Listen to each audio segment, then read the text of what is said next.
Iran और Israel के बीच बढ़ते टकराव के बीच अब एक बार फिर ऐसी खबर सामने आई है जिसने पूरे पश्चिमी एशिया की सियासत में हलचल मचा दी है। इजरायल के प्रधानमंत्री बेंजामिन नेतन्याहू ने दावा किया है कि इजरायली हमलों में ईरान ने एक शीर्ष परमाणु वैज्ञानिक को मार गिराया है। गुरुवार को प्रेस ब्रीफिंग के दौरान नेतन्याहू ने कहा कि पिछले 2 हफ्तों में किए गए इजरायली हमलों ने ईरान को बड़ा झटका दिया है और इन हमलों का असर साफ दिख रहा है।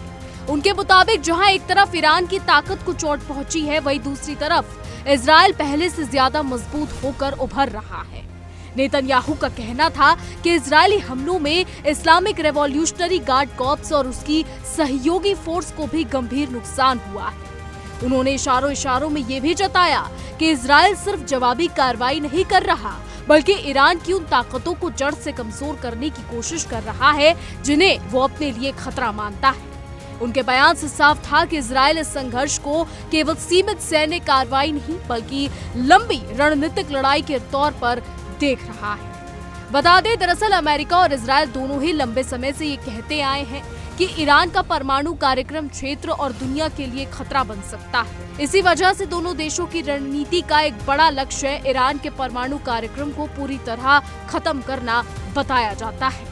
अमेरिका के राष्ट्रपति डोनाल्ड ट्रंप भी कई बार ये कह चुके हैं कि किसी भी कीमत पर ईरान को परमाणु हथियार हासिल नहीं करने दिया जाएगा। और यही वजह है कि जब भी इस मुद्दे पर बयान आते हैं तो दुनिया भर की निगाहें पश्चिमी एशिया पर टिक जाती हैं, क्योंकि यहाँ जरा सी चिंगारी भी बड़े टकराव में बदल सकती है। नेतन्याहू का ये ताजा बयान भी उसी बढ़ते तनाव का हिस्सा माना जा रहा है, जिसमें एक दूसरे पर दबाव बनाने की कोशिश साफ दिखाई देती है। राजनीति की भाषा में कहें तो दोनों तरफ से ऐसी चालें चली जा रही हैं कि सामने वाले की सांसें अटक जाए और उसकी ताकत धीरे धीरे घुटनों पर आ जाए। अब 28 फरवरी को युद्ध शुरू होने के बाद पहली बार प्रेस से बातचीत करते हुए नेतन्याहू ने ईरान की अंदरूनी राजनीति पर भी तीखा तंज कसा। उन्होंने ईरान के नए सुप्रीम लीडर मुज्तबा खामनेई को सीधे निशाने पर लेते हुए कहा कि वो इस्लामिक रेवोल्यूशनरी गार्ड कॉर्प्स की कठपुतली है और जनता के सामने आने की हिम्मत नहीं रखते। नेतन्याहू ने ईरान की जनता को संबोधित करते हुए कहा कि उनके सामने आजादी का नया रास्ता खुल सकता है। आपको बता दें, उन्होंने ये भी कहा कि आखिरकार फैसला ईरानी लोगों को ही करना होगा। नेतन्याहू का कहना था कि हालात ऐसे मोड़ पर हैं जहां बदलाव की संभावना पैदा हो सकती है, बशर्त लोग खुद आगे आए। ये बयान साफ तौर पर ईरान की सत्ता व्यवस्था पर तंज था और एक तरह से जनता को संदेश देने की कोशिश थी। राजनीतिक गलियारों में इसे ऐसा बयान माना जा रहा है जिसमें एक तीर से कई निशाने साधने की कोशिश की गई। एक तरफ ईरानी नेतृत्व पर हमला और दूसरी तरफ जनता को अपने पक्ष में खींचने की कोशिश।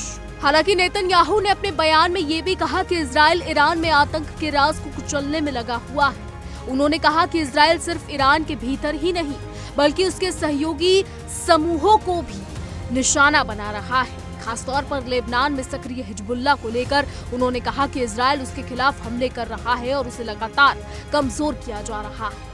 उनके मुताबिक ईरान के परमाणु कार्यक्रम पर भी इसी रणनीति के तहत वार किया गया है। नेतन्याहू ने दावा किया कि इस कार्रवाई में ईरान के कई वरिष्ठ परमाणु वैज्ञानिकों को जानलेवा झटका दिया गया है।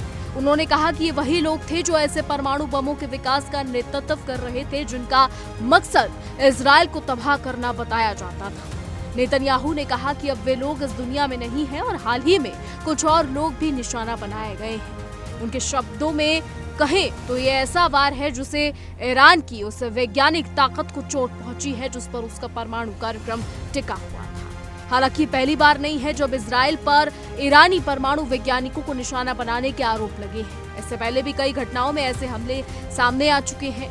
जून 2025 में 12 दिनों के युद्ध के दौरान भी इजरायल ने ईरान के कई प्रमुख परमाणु वैज्ञानिकों को मार गिराने का दावा किया था। इस संघर्ष में 6 बड़े वैज्ञानिकों की मौत हुई थी, अब जिन्हें ईरान के परमाणु कार्यक्रम में अहम भूमिका निभाने वाला भी माना जाता था। आपको बताते चले कि इस पूरे मामले पर अंतर्राष्ट्रीय मीडिया भी लगातार नजर रखे हुए है। आपको बता दें कि इसको लेकर काफी तरीके के बयान आ रहे हैं। अली खामनेई के मारे जाने के बाद मुज्तबा खामनेई ने ईरान के सर्वोच्च नेता बनने की कमान संभाली और अब इसको लेकर भी इजरायल की तरफ से लगातार चीजें सामने आ रही हैं। ईरान इजरायल पर लगातार हमले कर रहा है, वहीं इजरायल और अमेरिका दोनों मिलकर ईरान पर ताबड़तोड़ मिसाइलें बरसा रहे हैं। वहीं मिडिल ईस्ट के कई और देश इस युद्ध की आग में जल रहे हैं। बहरहाल अब आगे देखना होगा कि खाड़ी से उठा ये तूफान कहां जाकर रुकेगा, क्या मध्य पूर्व में शांति होगी या नहीं। फिलहाल हमारी आज की रिपोर्ट में बस इतना ही। देश और दुनिया की तमाम बड़ी खबरें जानने के लिए देखते रहिए इंडिया डेली।